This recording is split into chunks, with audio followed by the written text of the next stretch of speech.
I'm Debbie Grooms, and I'm married to Rob, and we have been attending the Evangelical Free Church for around 6-7 years. I grew up going to church. My mom and dad and brothers both attended, and then at one point, just my mom and I. But I accepted the Lord as my Savior when I was in 3rd grade. You know, I had a heart to live for the Lord, but I think because of just some other things going on, I just wasn't able to continue that into my teens. I fell into the peer pressure. When Rob and I got married, we started out at church here in Grand Rapids, and I hate to say it, but we did a lot of church jumping. We just seemed to have a hard time finding what was a good fit. And we ended up at Evangelical Free because our son John and daughter-in-law Bethany and our idea was that we were going to go there and attend and stay in the background. We just didn't want to connect. We didn't want to go through church hassles again. Changed that for us was getting involved in a community group. And Jim and Vicki Azure invited us into their group, and it was a good thing. We learned how important connection is. I never realized how important. I wish I had years ago, because I would have been a different friend, a different parent, different daughter, different wife. I think another thing that really caused us, or me, to bring down my walls and get connected was someone reached out to me and asked me if I wanted to teach Sunday school. And so that has brought a lot of connection. It's connected me with the parents, with the children, other co-teachers. It's been a good thing. And then we've gotten involved with another community group that we started here. So we're meeting new friends, and that's been extremely positive. Starting out, I think when I came out of my teens, and Rob was extremely instrumental as far as bringing me back into wanting that walk with the Lord. But for me, it was more do's and don'ts. If I did the right things, don't do the wrong things. Very performance orientated, fear-based. I was extremely fear-based. For different reasons.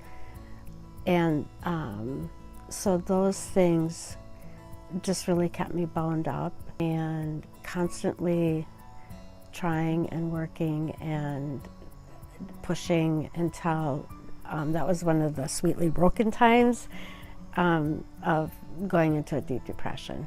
And it was through that through Rob and some friends, and of course the Lord, that I understood what unconditional love was. I did not know what that was. And through that whole process and that journey of coming out of that, which wasn't overnight at all, it was some years, I really understood what that unconditional love was. And because of that, it changed me in that I was able to give unconditional love. I was able to know what grace was. I was able to give it. Before, when we talked, I mentioned that on the wall I had this verse that said, "Unless the Lord build the house, he labors in vain." And I saw that every day. I knew what it meant, but I did not realize that I had spent all my years raising the kids, raising with Rob, doing most of it myself. And that's pretty painful to look at.